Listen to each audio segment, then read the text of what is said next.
Welcome, students. In the first part of our new lesson, Nutrition in Living Organisms.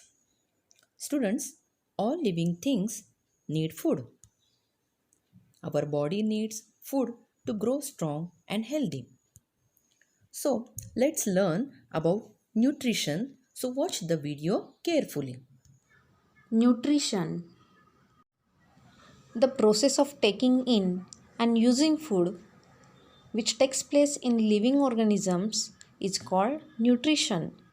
Some life processes go on continuously in living organisms. Substances which are digested and assimilated for obtaining energy and for the growth and health of our body are called foodstuffs. पाहिलं ना मुलांनो, सर्व सजीवांना अन्नाची गरज असते. अन्नातील पोषक द्रव्ये शरीरात घेऊन त्याचा वापर करण्याची प्रक्रिया म्हणजेच पोषण, ज्याला आपण न्यूट्रिशन असे म्हणतो. आपल्या शरीराची वाढ होण्यासाठी व निरोगी राहण्यासाठी ज्या पदार्थांचे पचन म्हणजेच डायजेशन व सात्मीकरण म्हणजे ॲसिमिलेशन होऊन आपणास ऊर्जा प्राप्त होते, त्या पदार्थाला आपण फूड स्टफ्स असे म्हणतो. We get several types of nutrients from foodstuffs. Nutrients can be classified into two types, mainly macronutrients and micronutrients. Nutrients like carbohydrates, proteins, and fats are required in large quantity. These are macronutrients. Minerals and vitamins are required in a very small quantity, so they are मायक्रोन्यूट्रियंट्स. पहा मुलांनो, आपल्याला आवश्यक असणारी पोषक द्रव्ये यांचे दोन गटात वर्गीकरण केले जाते. काही पोषक द्रव्ये ही आपल्याला जास्त प्रमाणात आवश्यक असतात, तर काही पोषक द्रव्ये आपल्याला अल्प प्रमाणात आवश्यक असतात. Now once again learn what is nutrition. The process of taking in and using food which takes place in living organisms is called nutrition. Now, let's learn the need for nutrition. First, to supply the energy required for doing work. म्हणजेच काम करण्यासाठी आपल्याला ऊर्जेचा पुरवठा करणे. Second, the growth and development of the body. शरीराची वाढ व विकास होण्यासाठी आपल्याला या न्यूट्रिशनची आवश्यकता असते. Third, to replace the damage cells and repair tissues. पेशींची झीज भरून काढणे व टिश्यू म्हणजे ज्याला मराठीत उती असे म्हणतात ते दुरुस्त करणे. To fight diseases. शरीराला वेगवेगळ्या रोगांपासून वाचवणे. म्हणूनच आपल्याला न्यूट्रिशनची म्हणजे पोषणाची आवश्यकता असते. Now modes of nutrition in living things. There are two modes of nutrition in living things, autotrophic nutrition and heterotrophic nutrition. Let's learn first what is autotrophic nutrition. Some organisms can produce their own food and thus nourish themselves. This is called autotrophic nutrition. बघा, या प्रकारामध्ये काही सजीव स्वतःचे अन्न स्वतः तयार करून त्यावर स्वतःचे पोषण करतात आणि या पोषण पद्धतीला आपण ऑटोट्रॉफिक न्यूट्रिशन असे म्हणतो. The second is heterotrophic nutrition. Some organisms depend on other organisms, plants or animals for their food. This is called heterotrophic nutrition. म्हणजेच काही सजीव अन्नासाठी इतर सजीवांवर म्हणजेच वनस्पती किंवा प्राणी यावर अवलंबून राहून स्वतःचे पोषण करतात आणि या पोषण पद्धतीला आपण हेटेरोट्रॉफिक न्यूट्रिशन असे म्हणतो. Now let's learn some more details about autotrophic plants. How do plants produce their own food? बघा मुलांनो, वनस्पती आपले स्वतःचे अन्न स्वतः तयार करतात. कसे बरं करतात हे स्वतःचे अन्न तयार? पहा, plants also need food for their growth. They can produce their own food with the help of sunlight and chlorophyll.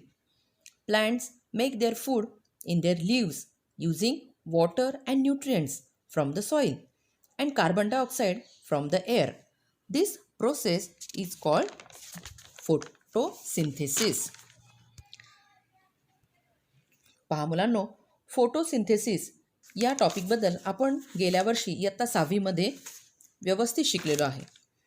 या प्रोसेसमध्ये वनस्पती स्वतःला लागणारे अन्न स्वतः तयार करतात.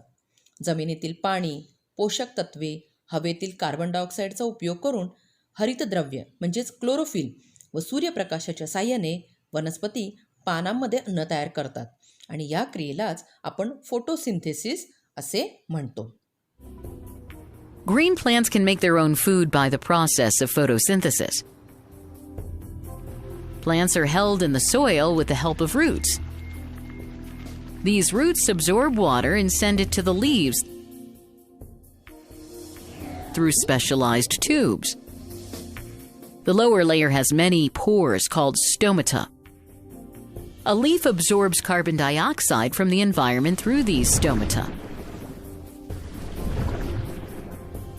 Both water and carbon dioxide molecules are finally absorbed by the chloroplast. Where in the presence of chlorophyll and sunlight, they synthesize glucose and release oxygen. The oxygen diffuses out through the stomata. The glucose is transported through other specialized tubes to all parts of the plant, aiding in their growth. पहा मुलांनो, roots म्हणजेच मूळ हे पाणी, खनिजे व क्षार जमिनीतून शोषण्याचे कार्य करते. तर स्टेम हे पाणी व क्षार पानांपर्यंत पोहोचवते. पानामध्ये असणाऱ्या सूक्ष्म छिद्रांवाटे हवेतील कार्बन डायऑक्साईड घेतला जातो आणि या छिद्रांनाच आपण स्टोमाटा असे म्हणतो. पानामध्ये असलेल्या क्लोरोफिलमध्ये क्लोरोप्लास्ट म्हणजेच हरितद्रव्य असते. ते सूर्यप्रकाश शोषून त्याद्वारे अन्नपदार्थ तयार करण्यास मदत करते आणि या प्रक्रियेमध्ये ग्लुकोज म्हणजेच अन्न आणि ऑक्सिजन हा बाहेर सोडला जातो. अशा प्रकारे प्रकाश संश्लेषणाद्वारे म्हणजेच फोटोसिंथेसिसद्वारे वनस्पती आपले अन्न तयार करत असतात. फोटोसिंथेसिस ही क्रिया पानांबरोबर वनस्पतीचे इतर भाग जसे हिरवे खोड यामध्ये होत असते, कारण त्यामध्ये क्लोरोफिल असते. Student, let's learn transport system in plants. The transport system of plants कन्सिस्ट्स of the झायलम and the phloem. पहा मुलांनो, वनस्पतीमध्ये झायलम व फ्लोएम अशा स्वरूपात दोन वहन व्यवस्था असतात, म्हणजेच ट्रान्सपोर्ट सिस्टीम असते. The xylem transports minerals and water from the root to all aerial parts of the plant. झायलममार्फत मुळांकडून पाणी व क्षार वनस्पतीच्या वरील सर्व भागांकडे पोहोचवले जातात. The phloem transports the food, that is glucose, from the leaves to other parts of the plant where it is either consumed or stored. तर फोटोसिंथेसिस म्हणजे प्रकाश संश्लेषणातून पानांमध्ये तयार झालेले अन्न, ज्याला आपण ग्लुकोज किंवा इतर काही घटक म्हणतो, हे फ्लोएममार्फत वनस्पतींच्या इतर भागांकडे वापरण्यासाठी व साठवण करण्यासाठी वाहून नेले जाते. So the students, the transport system in plants consists main xylem and the phloem. Though the plants have a transport system, they do not have a separate digestive or excretory system. पाहिल्यात मुलांनो, वनस्पतीमध्ये ही transport system असते आणि परंतु या वनस्पतीमध्ये स्वतंत्र अशी डायजेस्टिव्ह म्हणजे पचनसंस्था व एक्सक्रिटरी सिस्टीम म्हणजे उत्सर्जन संस्था ही नसते. Students, plants produce carbohydrates by the process of photosynthesis. Carbohydrates are made from carbon, hydrogen, and oxygen. Proteins are made from carbon, hydrogen, oxygen, and nitrogen. बघा मुलांनो, फोटोसिंथेसिस या क्रियेमध्ये वनस्पतींनी कार्बोहायड्रेट्स तयार केले. हे कार्बोहायड्रेट्स कार्बन, हायड्रोजन व oxygen यापासून तयार होतात आणि प्रोटीन्स हे कार्बन, हायड्रोजन, ऑक्सिजन व नायट्रोजनपासून बनतात. Now students, how do plants obtain the nitrogen necessary for the synthesis of proteins? Let's learn. Students, air contains gaseous nitrogen. However, plants cannot utilize gaseous nitrogen. हवेमध्ये nitrogen हा वायू रूपात असतो हे तुम्हाला माहितीच आहे. परंतु वनस्पती हा वायुरूपातील म्हणजेच गॅशियस फॉर्ममधील नायट्रोजन शोषून घेऊ शकत नाही. Nitrogen gas needs to be fixed that is converted into compounds. पहा मुलांनो, हा जो नायट्रोजन गॅस आहे याचे संयुगात रूपांतर होणे फार आवश्यक असते.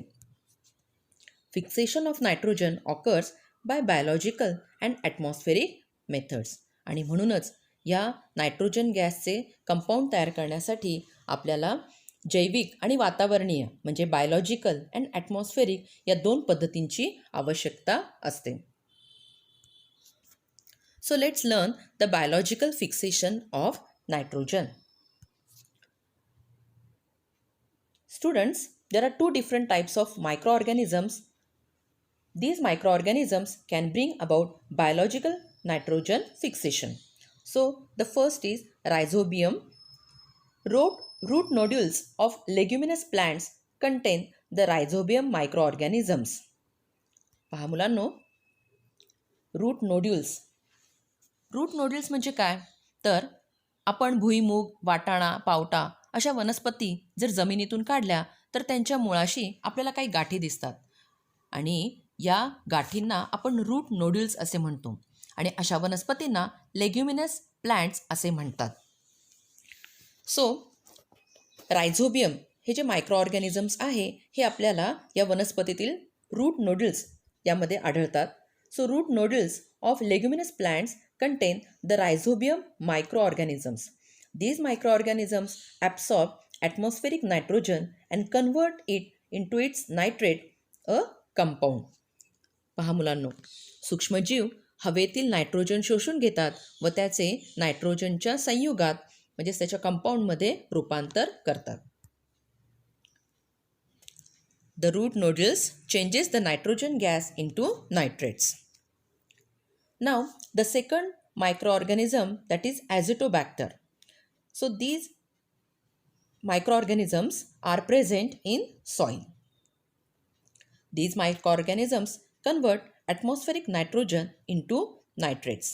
मातीमधील ॲझिटोबॅक्टर हे सूक्ष्मजीव हवेतील नायट्रोजनचे त्याच्या संयुगात म्हणजेच नायट्रेट्समध्ये रूपांतर करते. Let's learn the atmospheric fixation of nitrogen.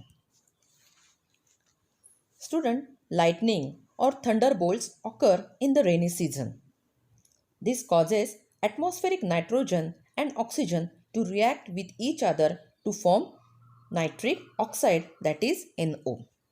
पावसाळ्यात आकाशामध्ये जेव्हा वीज चमकते तेव्हा हवेतील नायट्रोजन आणि ऑक्सिजन यांचा संयोग होतो आणि नायट्रिक ऑक्साईड तयार होते.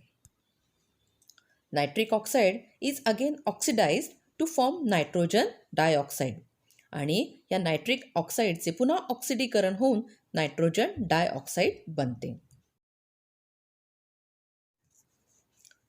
The nitrogen dioxide dissolves in rainwater and is converted into nitric acid, which gets added to the soil along with the rainwater. This acid reacts with different minerals in the soil and convert into salts.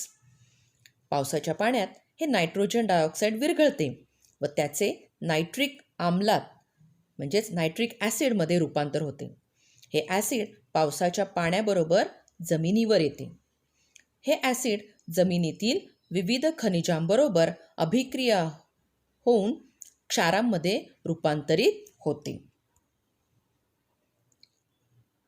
पाहिलं मुलांनो, या ठिकाणी nitric acid जे आहे याचे विविध खनिजांबरोबर अभिक्रिया होऊन क्षारामध्ये त्याचे रूपांतर झालेले आहे. And then plants use this nitrogen salts for their growth. आणि अशा प्रकारे वनस्पती या नायट्रोजनच्या क्षारांचा उपयोग स्वतःच्या वाढीसाठी करतात.